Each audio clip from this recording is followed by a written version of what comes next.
আসসালামু আলাইকুম সবাইকে। কেমন আছেন? আশা করি ভালোই আছেন। আজকে একটি ওল্ড প্লেসকে নতুনভাবে প্রেজেন্ট করার জন্য চলে আসলাম। হ্যাঁ, শুরুতেই আমি একটা কথা বলে নিই, আমার ভিডিওগুলো যদি আপনাদের ভালো লেগে থাকে তাহলে অবশ্যই আমাকে কমেন্টস করে জানাবেন। আমি আপনাদের অনুপ্রেরণা পেলে আমার অনেক ভালো লাগে এবং তখন আরও বেশি বেশি করে বানাতে ইচ্ছা করে। আমি চাই যারা আমার ফলোয়ার্স তারা আমাকে ফিডব্যাক দিবেন যে আমার ভিডিওগুলো কেমন হচ্ছে বা আরও বেটার করতে হবে কি না।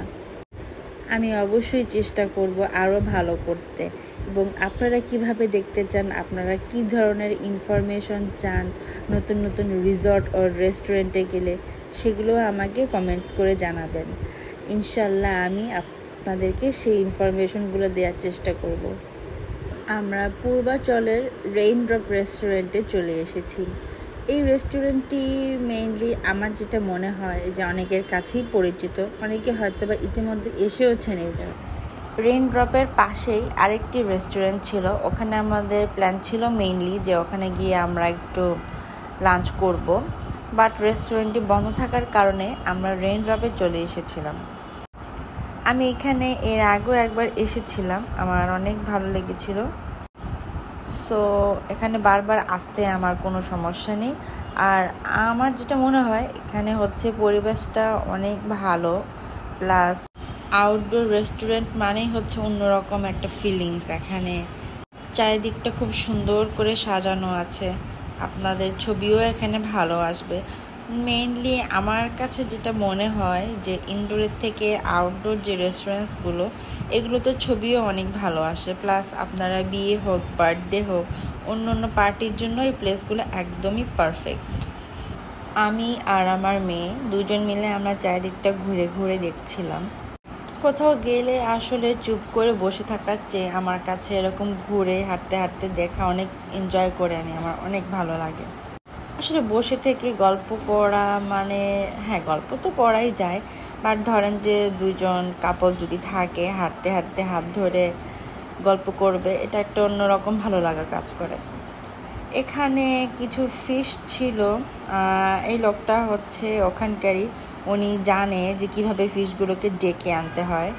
সো সে কি করছিল, পানির ভিতরে তার হাতটা দিয়ে আওয়াজ করছিল যে ওখান থেকে যে বাবলের ক্রিয়েট হচ্ছিল, বাবলসগুলা যে সাউন্ড হচ্ছিল ভিতরে মাছগুলো, সেটাকে দেখে ফলো করে এইখানে চলে আসছিল। তো আমরাও একটু চাচ্ছিলাম যে জিনিসটাকে এনজয় করি। আমরা ওনাকে বলেছিলাম যে ফিশগুলোর কিছু ফুড দিতে আমাদের কাছে, যেন আমরা ফুড দিলে ওরা কাছে চলে আসে।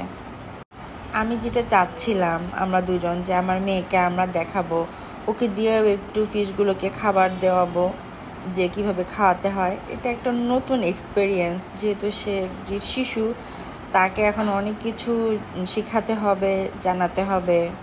আমি তো চাই যে আমার মেয়ে অ্যানিমেলসদেরকে অনেক ভালোবাসুক, মানে কোনো হার্ম যেন না করে। অনেকে আছে অ্যানিমেলস পছন্দ করে না, সেটা ফিশ হোক, ক্যাট হোক, ডগ হোক, এদেরকে তো পছন্দ করে না, উল্টা আরও হার্ম করতে চায়। মানে কেন হার্ম করতে চায়? কারণ তারা ডিসলাইক করে, সেজন্য। কিন্তু আমি এমনটা আমার মেয়ের মনে কখনোই তৈরি করতে চাই না। ওকে আমি শিখাতে চাই সব কিছু, যে সব কিছুকে ভালোবাসতে হয়, সব কিছুর মধ্যে পজিটিভিটি খুঁজে বের করতে হবে নিজেকেই।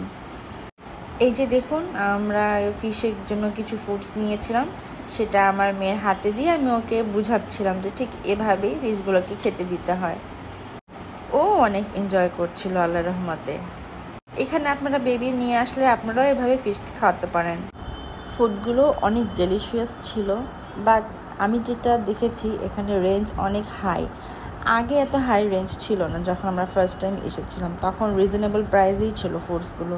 বাট এবার আমি এসে দেখেছি ওদের মেনুতে যে সবগুলো আইটেমই রেঞ্জ অনেক হাই করে দিয়েছে, কিন্তু খাবারের মান ভালো, প্লাস টেস্টও ভালো। আজ এ পর্যন্তই। আমার চ্যানেলটি সাবস্ক্রাইব করে দিবেন, লাইক, কমেন্ট এবং শেয়ার করে দিবেন। আল্লাহ হাফেজ সবাইকে, ভালো থাকবেন। আবার দেখা হবে পরবর্তী ভিডিওতে।